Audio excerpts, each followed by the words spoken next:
Hey everyone, I'm Anne-Marie from the Dog Classroom. And I'm Amelia. And we are here for another session of our podcasts. As you can notice, we have 3 doggos with us today. So we're gonna do things a little bit differently. We're gonna do more of the podcast instead of just talking, there's gonna be demoing. Yes. So we're gonna move around a little bit, have the dogs moving around. This is meant for you guys for information. So whether you watch the whole thing, whether you look at different parts, totally up to you. But the main thing we're covering today is what we call handling. So touching, grooming, teeth, bathing, ears, that sort of thing. I found in the past that the vet clinics would do a lot of education through the text, but I think now... Everyone's so busy. Everyone's so busy, exactly. So it may not necessarily be getting done. Yeah. We do it in our puppy school, but I think sometimes if you don't have that puppy school experience, you're missing out a little bit. Yeah, so it's just a good way to share some of the information and show some of the handling that, you know, they're gonna need throughout their lives, because when we get them used to it, right, it makes those things go a lot smoother. And I think the other thing is, you know, a lot of people focus on sits, downs, recall, walking, but we need to do things to our dogs as the owners, and you know, we need to take care of them. So there's you know, different, I don't want to say situations or handling situations that we need to do. Obviously we're going to talk about those and show those. Yeah. We're going to give you reasons why we do things. Yeah. Okay. So maybe we should just jump right in. Jump right in. Okay. So when we talk about handling, what Amelia and I like to do is ask permission. Yes. Right? To the dog. To the dog, right? Yeah. Ask permission to the dog. We do this a lot in classes, and I find owners actually don't see what we're doing, because when I greet dogs, I just put my hand down. I never go up and physically touch them. Right. Right? So when I put my hand down, I'm inviting the dog to approach me. The other thing, bonus of that, more specifically, we call it a hand target. The bonus of that is that the dog is getting used to hands coming towards them. Yes. And making a good association instead of being stressed about it. Right, because a lot of the time people do go to just reach and grab for the dog. Yeah. Or go and pet them because they think all dogs want to be pet. Sure. But the hand target is almost asking permission, like you said, like trying to invite them into your space rather than throwing yourself into theirs. Right. So I'm just going to show you real quick. I put my hand down, open, no treat, and then I'm feeding. Hand down, touch, and feeding. The other thing is then we work up to sometimes multiples. Yes. Okay, but see how he's coming towards my hand, and then little version, we can do it there as well. Needs a minute with his treat. Yeah, he does. You gotta chew that one. But the other nice thing about this, as well as like inviting the dog into your space, is in puppy school we talk a lot about biting. And so it's a good way to get the dog to interact with your hand without biting you. Right, so the association is you touch my hand, it produces a cookie, instead of you mouth or bite my hand. Yeah. And you get something for it. Exactly. Right? So the other little thing just to add is, you know, we have 2 littles and a big today, is with the littles, we put Nuggie up and Bee's up right now. But we don't realize that littles, when we go down and give them attention, if they're on the floor, there's a lot of reaching and bending. Yeah. Which can be intimidating. It can, for sure. Yeah. So, okay, first one we got is that hand target, okay? Again, what I'm doing is there. He's moving towards it. Right, okay? And a lot of the time people go, oh, how do I get my dog to touch my hand when I put it out like that? I find a lot of them naturally just will. Yeah. I don't... Or sniff it. Yeah, or sniff it, or even if they motion toward it, like taking that little baby step and then saying yes, rewarding that thing, and then moving toward actually touching the hand. I know for Nuggie, when people offer her a hand target, she's not all that thrilled about actually touching it, but you can see she does do the motion. Yeah, she moves her hand a little bit, or her nose a little bit toward. Yeah. She says, I don't like that. The other thing is greeting, and we talked about that in one of our other episodes where we use the hand target for greeting. Exactly. Okay, so that's our first one. Second one, gotcha. Gotcha. Okay, why don't you describe that? So, okay, a couple things with gotcha is number one, it's really good for getting your dog used to being reached for and having it be a positive outcome and not something that's scary. Yeah. A lot of the time when people do grab their dog, it's because they've done something bad. They want to move them away. And it's quick. Yes, it's quick. They don't really know that it's coming. And then the other thing is with the gotcha, if they haven't practiced it, the grabbing itself can be scary of the harness or collar. Or they only do it when the fun is over. Yeah. So when we talk about using a gotcha for recall, we always say we end with a gotcha, so a gotcha is basically just being able to have your dog's collar or harness in their hand. So Nuggie has a harness on today. I'm gonna say gotcha, grab that harness, and then give her a little treat. So when I say gotcha, she knows what's about to happen. Right. And then she's not startled by it. Gotcha, good girl. And then she gets a little treat. If I only did that when we were like coming in from the backyard having a good time and I was ending the fun, or I only did that when I was gonna put her inside or take her away from her friends or whatever it might be. Yeah. So the reaching means fun ends. Then she's gonna learn to deke away from me, which I know a ton of small dog owners struggle with that. Yeah. And big dog owners too, as you go to reach for them, and then sometimes they're just a little bit kind of playing keep away. Right. So I want to show you a little bit with Maui, just because he's on the floor here standing up. So he actually has, I'm trying to just turn him around here. He has a harness, stand. He has a harness and a collar, so I can alternate in between the two. So again, I can hold and feed, okay? Or basically I can hold and feed. Okay. Yeah, and I think that's good for them to get used to both, especially if they do wear both. Right. Because, you know, the neck is a little more sensitive. If you go and you grab the collar on the neck and then they haven't had that before, that can be a little bit scary probably too. Yeah. And, we're talking about training a new behavior, so you'll notice that we're feeding it every single time. Yeah. As they get better at it, am I feeding every single time? No, but I am being unpredictable with it, where I'm just randomly feeding. Yeah, and one of the things that we talked about in a previous episode was life rewards, right? So things that are not food. Right. For gotchas, a lot of the time the reward is you get to go back to what you were doing. So when we're using it in playtime in our puppy class is you do the gotcha, the dog knows, okay, it's okay for you to catch me, and then you send them right back to play with their friends. So playing with the friends becomes rewarding, right, for the gotcha. Yeah. Okay. So next, what we're gonna do is anything but biting me game. Okay. Okay. Everybody, when I announce this in class, giggles a little bit, right? Because hence the word, come on, turn around, buddy. Hence the word biting, okay? We encourage to do it a lot with puppies because our hands, we reward the dogs for not mouthing us when we're touching them. Because again, we're talking about things like ear cleaning, that Nail sort of trimming, thing. Nail bathing, trimming. Yeah. brushing. So we pat our dogs all the time. We show them affection that way, but it's a little bit what I call the poking and prodding. Yeah. So do we honestly grab the ear and flip it over and just play in there a little bit? You can tell he's a little sensitive about his ears. Do we go in there and get those eye goobies and clean? I do. So do I. A little bit of an eye goobie there. Eyes today. Okay. Do we get in there, and brush the teeth? Believe it or not, a lot of dogs may be uncomfortable with our fingers in our mouths, and I know we're asking people to put their fingers in mouths of puppies that may necessarily, mouth a little bit or chew on their fingers, but you just need to go slow. Yeah, and that's the thing is going slow with it, and you're not starting by fully flipping his ear over and sticking your fingers in there. You're starting with just sort of touching it, and then maybe giving it a little flip.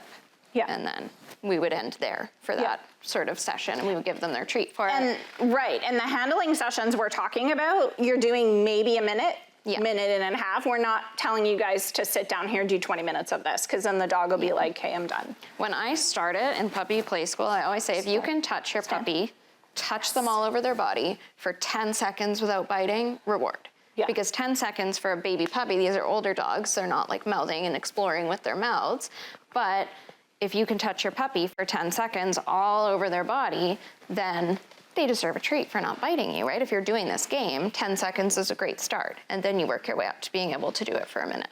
Same thing with, I know we're gonna talk about nails, but when we're doing the anything but biting me game with feet, people are always going, oh, they're fine with me touching their feet, and they're just sort of gently wiping them, which is different than when you're going at them with a towel to wipe their muddy feet, or when you're coming at them to hold their foot to do nail trimming. Right. So with anything but biting me game, you start out, yes, just light touch, and then you work your way up to holding all the different pieces. Right.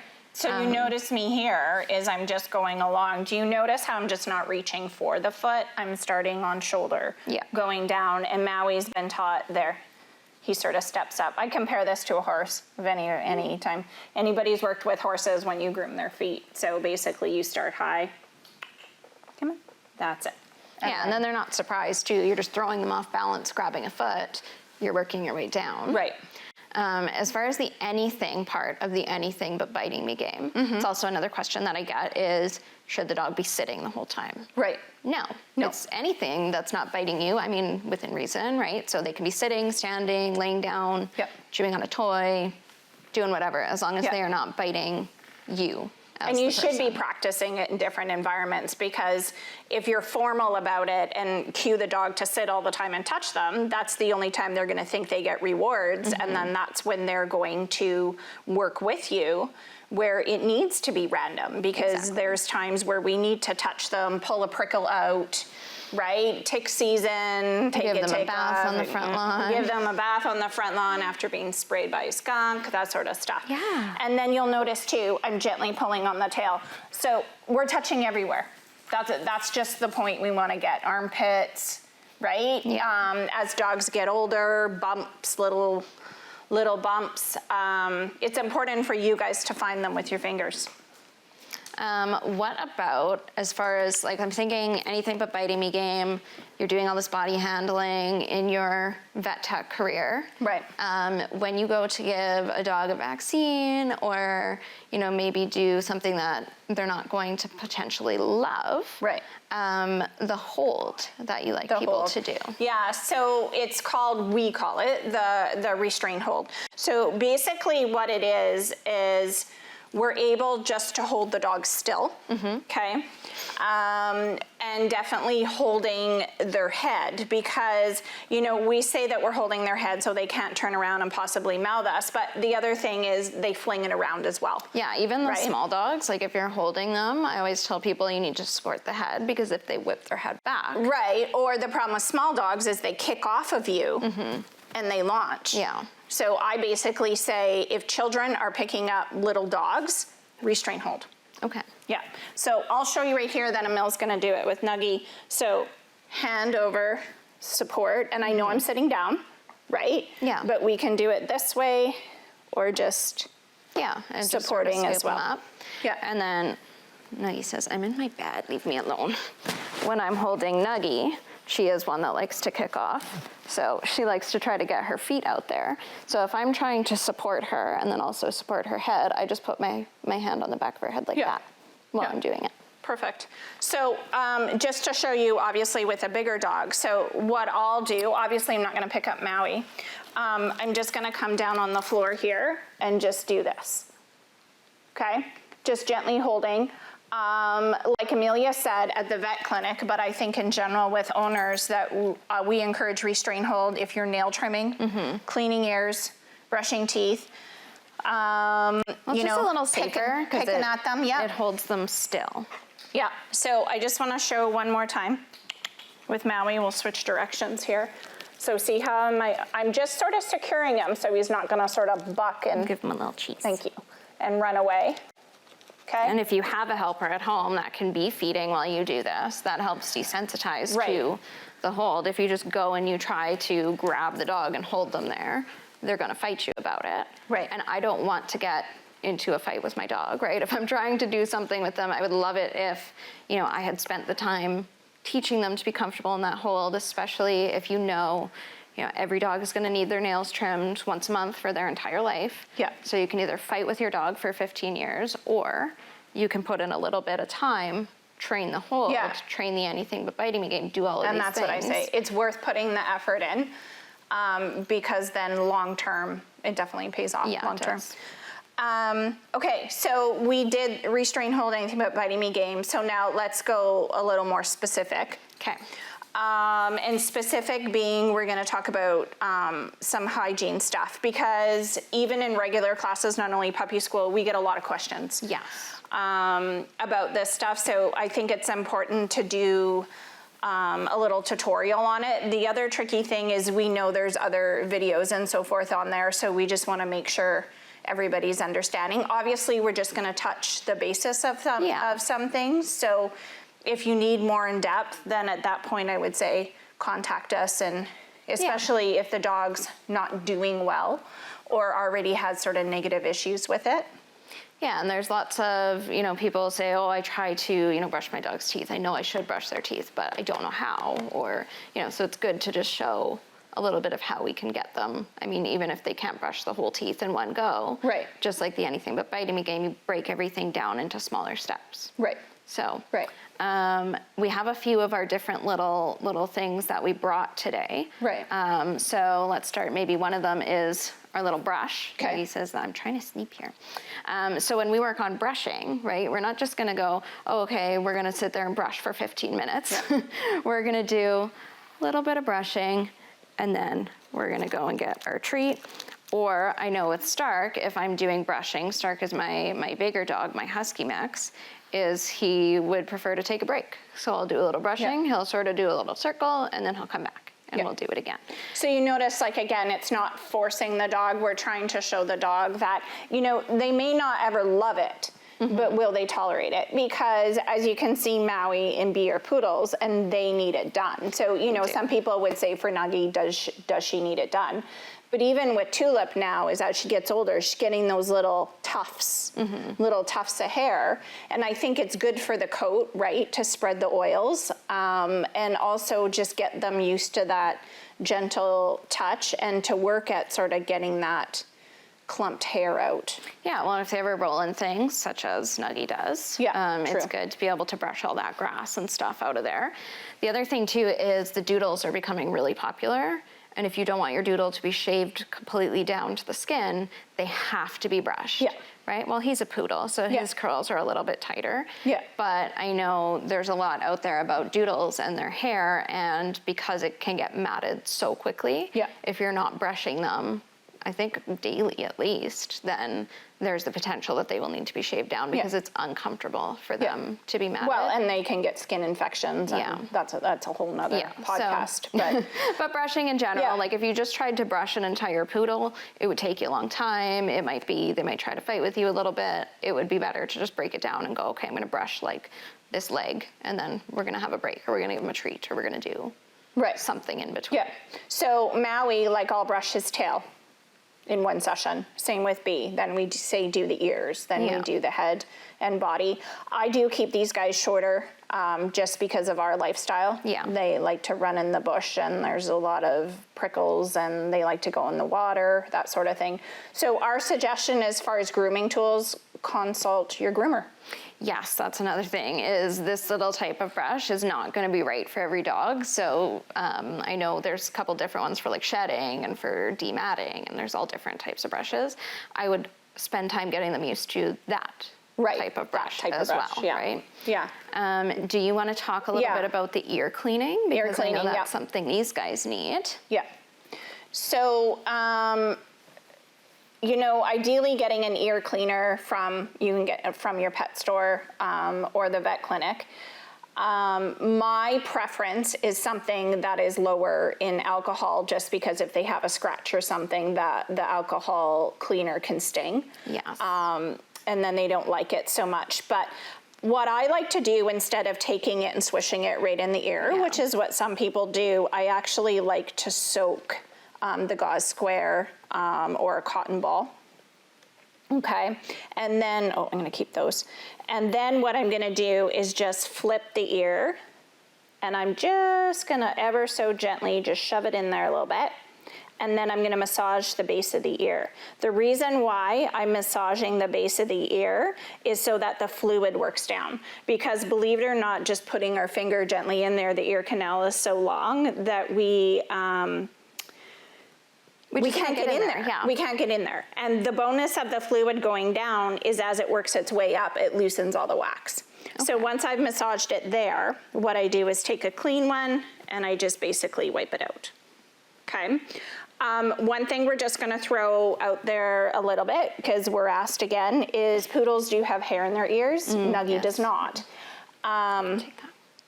So with Maui, everybody's like, should I pluck the hair? Should I not? And I basically say, if it's bothering the dog, you might want to thin it out a titch.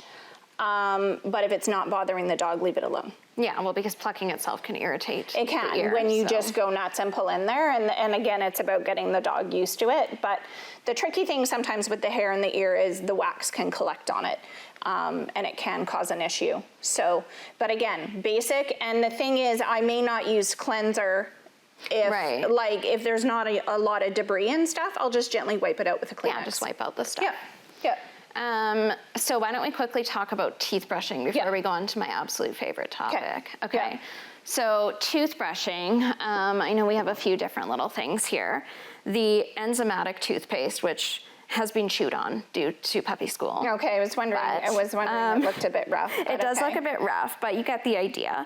I like to recommend this one because it has the enzymes that sort of help work away at the stuff that's right, because you just have to get it on there. Because I joke to people, I'm like, no dog is really gonna let you sit there and do like 5 brushes this side and 5 brushes that side. Yeah. With that, get it in there, get it on, done. Exactly. And then this one is just, it's from the pet store. It's an all-natural toothpaste. Really look at the ingredients in the toothpaste, make sure that it is truly dog safe, because there's not a ton of regulations around pet products.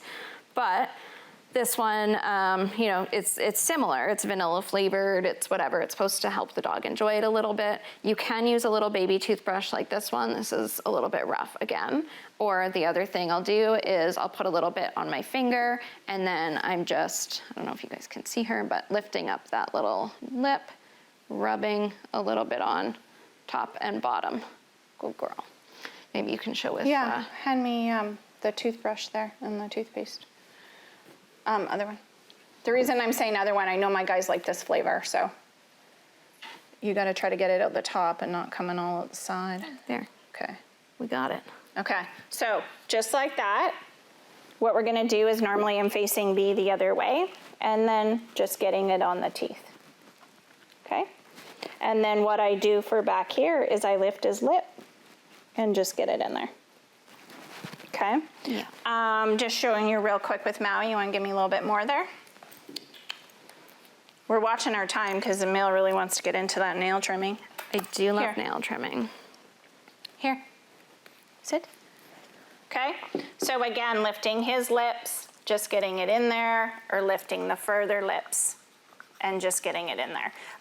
These guys usually every night, they're having their teeth brushed, so they are a little bit used to it.